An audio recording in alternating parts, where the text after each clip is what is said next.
That's fine. Thanks.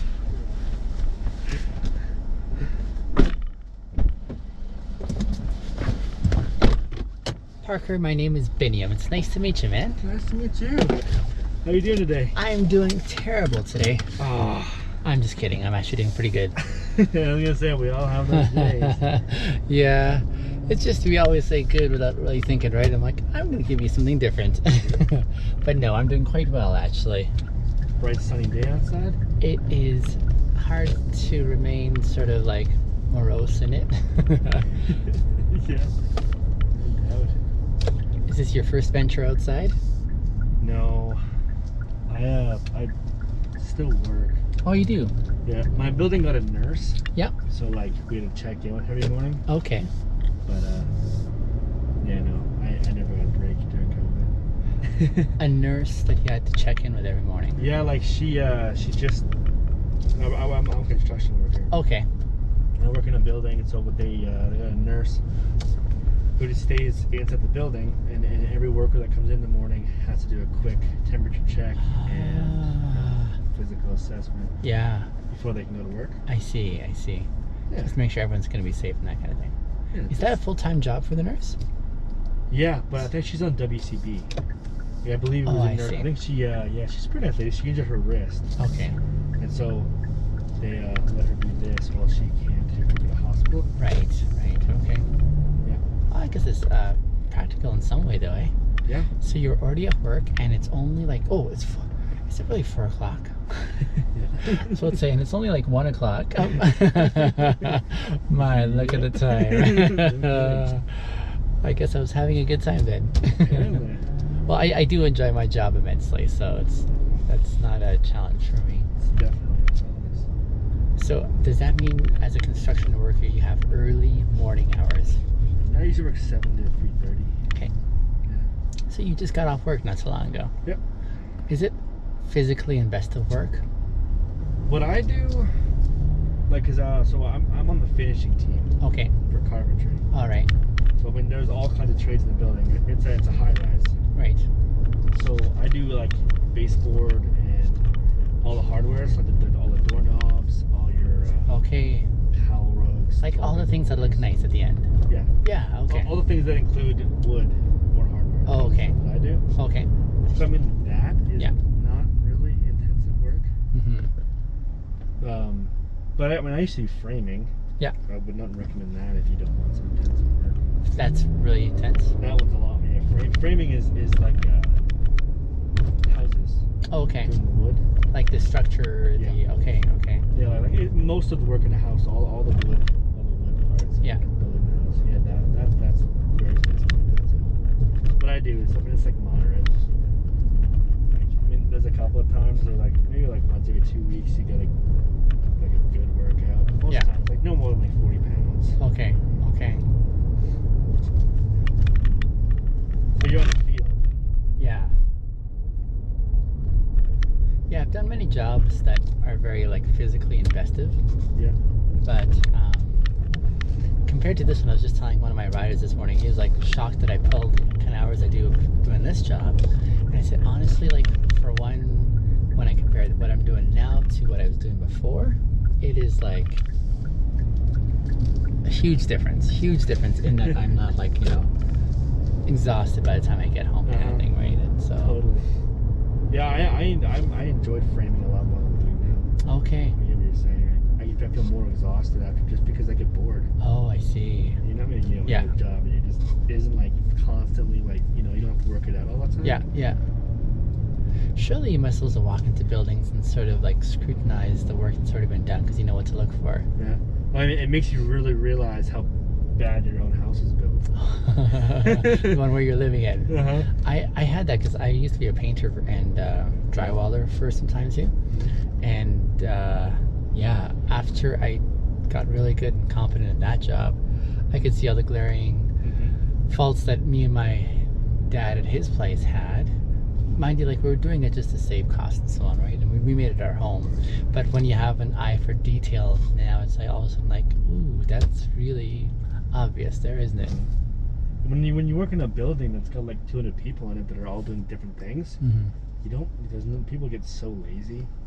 I've seen some people cut some corners. Oh, I see.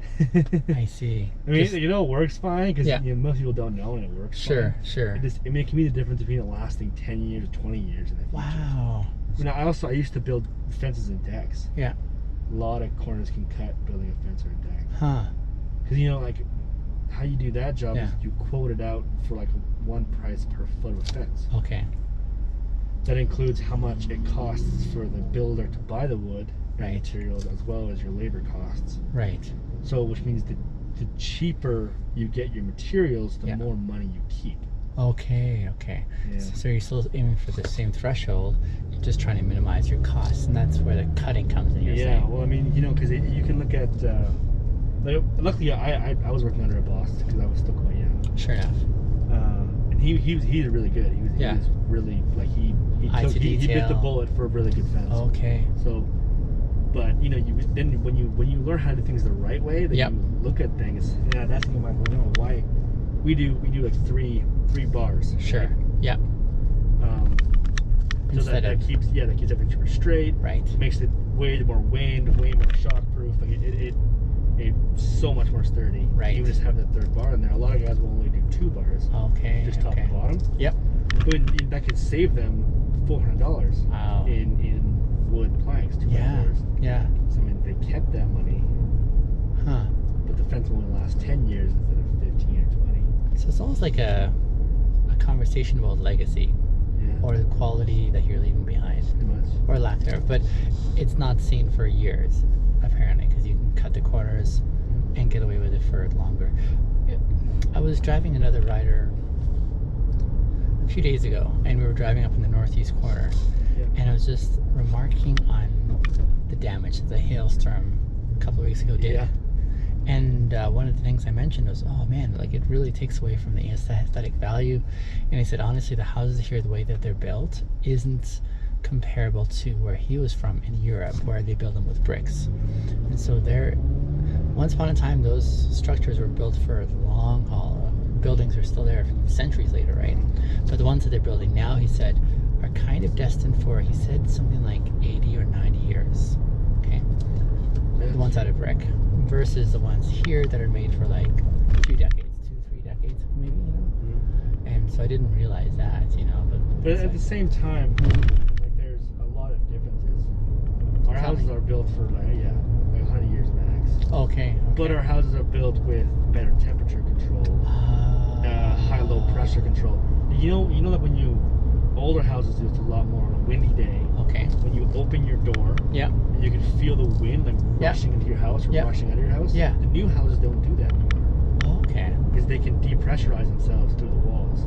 Oh, okay. Without letting in. It's like it won't last as long. It's true. Okay.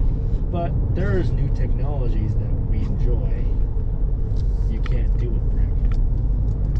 Because brick isn't as flexible in its ability. Basically, once you put a hole in a brick, its structural capabilities drops immensely. I see. Yeah. Whereas you put a hole through plastic and it didn't lose a whole lot of its capabilities. Right.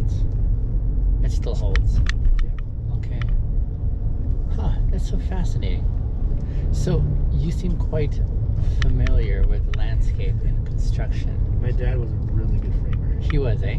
Yeah. Okay. And there's a science to that, I imagine. Oh, yeah, insanely. Yeah, there's a huge difference with construction workers when you're good at your job and when you just want to make money on it. Okay. Yeah. Meaning in the quality of work that goes into it. Even like what you things that you can invent, like make things so much faster and efficient. Like if there's a depression, it's true that like the guy that gets it done the fastest, right? But no one hires the guy who gets it the fastest. People that learn better, But the guy that's going to keep his job is going to keep having jobs. The guy that does it the best. So, I mean, that's in anything, any job you do. If you're the best at it, you keep your job. Yeah. No matter how fast you are. Right. But if you do things the right way, long enough, you will get faster at it. Okay. Yeah, that makes sense, doesn't it? Yeah, that's kind of my dad believed. He's like, you can cut corners and you can get really fast. Yeah. And it'll take you, it'll take you 3 years to learn how to frame a house. Sure. Or you could do things the right way. It'll take you a lot longer to learn. Okay. Eventually, you'll get fast at it. Okay. But it'll take 20 years till you're actually good at that. Huh. Any job you do. Driving is even huge in driving. If you could choose a sector in construction to lock in on, because you really enjoy, which one would that be? Mining engineering. Say that again. Mining engineering. Mining. I'm unfamiliar with that one. Can you break it down for me? It's a branch of engineering. Okay.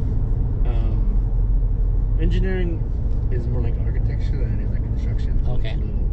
It is still construction. Sure, but you're thinking in terms of from the table conceptually. So yeah, it's basically it's like designing mines. Okay. Oh. Because you have to be really, really careful, Because you're digging under the ground. Yeah, and there's hidden pockets of gases. There's unstable rocks. Every kind of rock is different. Yeah. Depending where you're kind of pull out. Yeah. It's a lot of stability to make sure that people don't die. Sure. It happens all the time. And so yeah, you basically, if you're a mining engineer, they'll pay you like $100,000. Yeah. You spend like 3 months there, just doing blueprints and math and science, and then you give them. I think a lot of the engineers, they'll actually do a lot of the construction.